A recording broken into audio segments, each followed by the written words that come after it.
Fala, galera! Sejam bem-vindos e bem-vindas ao IA Hoje. Hoje é domingo, 6 de julho de 2025. Eu sou a Letícia. E eu sou o Bruno, e este é o IA Hoje, uma iniciativa da área de inovação da Silks. Hoje, a gente vai ver como a inteligência artificial, olha só, está deixando de ser só tecnologia, né? Para virar política de Estado e até geopolítica. Exato! Vamos comentar a fala do presidente Lula lá no Fórum do BRICS, sabe? Defendendo uma governança mais global para IA. Sim, buscando tipo um contrapeso ao domínio ocidental e falando de dados como recurso soberano. Bem importante isso. Enquanto isso, aqui no Brasil, olha que curioso, o Piauí está avançando com um modelo de linguagem próprio, o Soberano IA.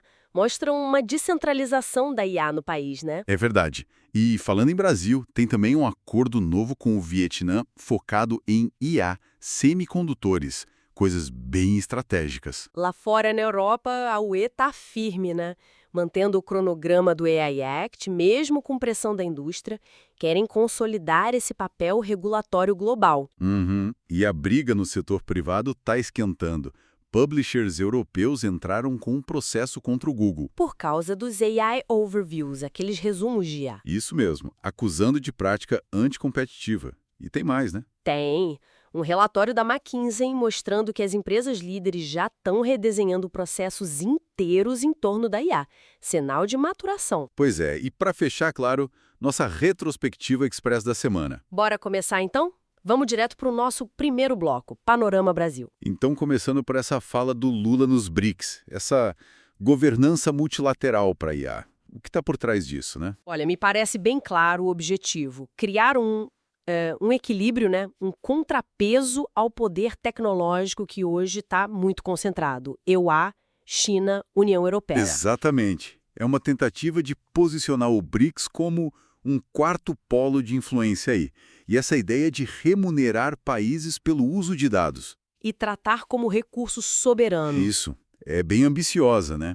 O Lula até alertou sobre os riscos de modelos impostos pelas Big Techs que poderiam, assim, aumentar as desigualdades. O desafio é como colocar isso em prática, né? Como valorar esses dados, como fazer essa governança funcionar mesmo. Sem dúvida. E essa busca por autonomia digital, ela aparece aqui dentro também. O Piauí é um exemplo interessante. É verdade. Criaram até uma Secretaria de Estado da IA e estão desenvolvendo esse Soberania, que é um LLM, né? Um modelo de linguagem grande treinado com dados locais do Piauí mesmo. Isso mostra uma descentralização bem curiosa.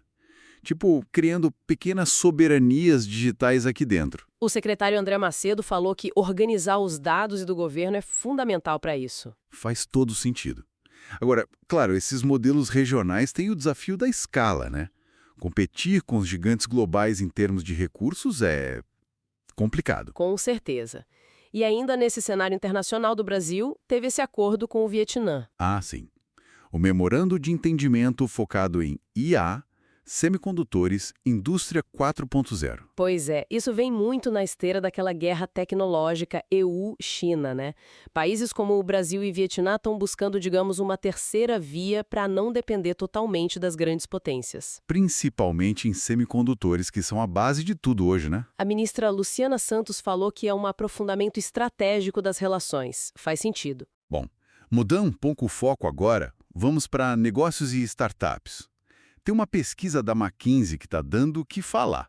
Aquela sobre a era da reengenharia? Essa mesma. O ponto-chave é que as empresas que estão tendo mais sucesso com IA não estão só usando o IA como uma ferramenta qualquer. Elas estão, tipo, se tornando IA. Como assim?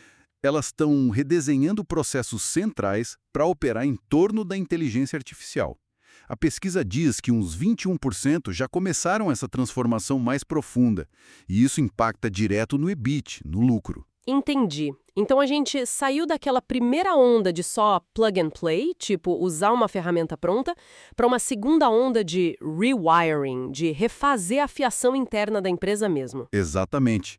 E o mercado de investimentos parece estar de olho nisso, especialmente na especialização. O caso da Tempus AI mostra bem isso. Ah, Tempus AI, que atua com medicina de precisão, né? Listada na Nasdaq. Isso. O interesse nela mostra o apetite do mercado por IA verticalizada, sabe? Focada num setor específico. O diferencial deles são os dados proprietários e o conhecimento profundo da área médica.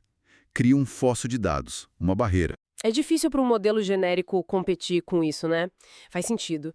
E falando em interação, a Meta está testando uma coisa nova, né? Chatbots proativos. Pois é.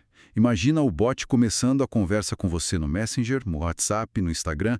Claro que com regras específicas, mas é uma mudança. Deixa de ser só reativo, né? Passa a ser proativo. Exato. Isso pode aumentar o engajamento, coletar mais dados para publicidade. Mas, óbvio, levanta um monte de preocupações com privacidade e com segurança.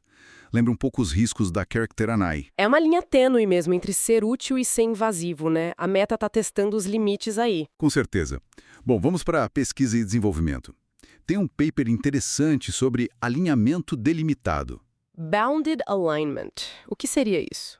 A ideia central é que, olha, talvez seja impossível garantir que uma futura inteligência artificial geral, a tal da AGI, siga perfeitamente os nossos valores. Tipo, 100% alinhada. É meio utópico pensar nisso, né? Exatamente. O paper argumenta que é como tentar treinar um cachorro para nunca, jamais errar.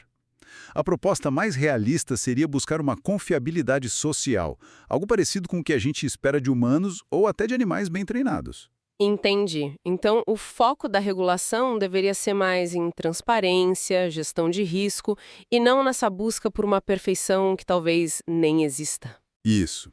E na linha da transparência tem outra pesquisa legal sobre a arquitetura SEG Nano. Ah, se eu vi. Um modelo de 4 bilhões de parâmetros com raciocínio inverso, é isso? Exato. O interessante é que ele não só dá a resposta, mas explica por que escolheu aquele caminho. Ajuda a gente a entender um pouco melhor o que acontece dentro da caixa preta da IA. Isso é crucial para a segurança, né? E o mais impressionante. Foi desenvolvido com um cluster de Mac Minis, menos de $8.000. Isso democratiza a pesquisa de ponta em segurança de IA, né? Mostra que não precisa mais daqueles supercomputadores caríssimos para fazer coisa relevante. Muito bom isso. Agora vamos dar um giro pelas tendências globais e ferramentas. A União Europeia está firme no AI Act, hein? Pois é, rejeitaram pedidos de adiamento do Google, da Meta. O porta-voz da Comissão Europeia foi bem direto. Não vai ter pausa. Isso consolida o tal efeito Bruxelas, né? A regulação europeia acaba virando um padrão para o mundo todo. Exatamente. Força as empresas globais a se alinharem e cria até um mercado novo de RegTech, que são tecnologias para ajudar as empresas a cumprirem essas regras. E a relação Google versus publishers lá na Europa deu uma azedada de vez, né? E como? Uma aliança de publishers independentes entrou com uma queixa antitrust formal contra os AI Overviews. Aqueles resumos no topo da busca? Isso. A alegação é de abuso de poder. Dizem que esses resumos estão canibalizando o tráfego que antes ia para os sites deles. Quebra aquele pacto implícito da web, né? Onde o Google mandava a visita em troca do conteúdo. E qual pode ser a consequência disso? Bom, pode ser que o Google tenha que pagar pelo conteúdo usado nos resumos, ou então que tenha que mudar significativamente como esses AI Overviews funcionam. É uma briga grande. Com certeza. E com isso a gente chega na nossa dinâmica semanal. Retrospectiva Express. O que marcou a semana, hein? Olha, acho que foi muito essa corrida pela soberania em IA, né? A gente viu isso no BRICS, na UE, nesse acordo Brasil-Vietnã. Por outro lado, a IA se industrializando cada vez mais nas empresas, como mostrou a McKinsey. E também um certo choque de realidade, né? Discussões sobre falhas de IA, limites e essa busca por uma segurança mais realista, como no alinhamento deliberado. Exatamente. E o tema que parece que vai esquentar na próxima semana é justamente essa tensão. A velocidade com que a gente está implementando IA versus a consciência das consequências disso tudo. O novo mantra parece ser vamos com calma, mas entendendo os efeitos colaterais, né? Mover-se deliberadamente. Isso, o que, por sua vez, deve aquecer ainda mais o mercado de governança, segurança e ética em IA. Tem muita oportunidade aí. Bom, e essas foram as principais notícias do universo da inteligência artificial hoje. Lembrando sempre, né, que este episódio foi gerado de forma 100% automatizada por inteligência artificial.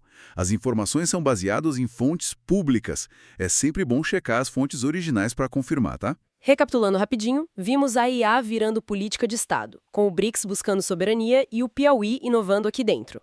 A UE é firme na regulação enquanto a briga Google versus publishers pega fogo. As empresas se reestruturando de verdade por causa da IA e a pesquisa avançando em temas super importantes como alinhamento e transparência dos modelos. As fontes de hoje incluem Agora RN, Jornal TVL News, Ministério da Ciência, Tecnologia e Inovação, McKinsey & Company, MarketBeat, Digitrends, Archive, The Indian Express e PMNTS.com. É isso por hoje, pessoal. Valeu e até amanhã. Tchau!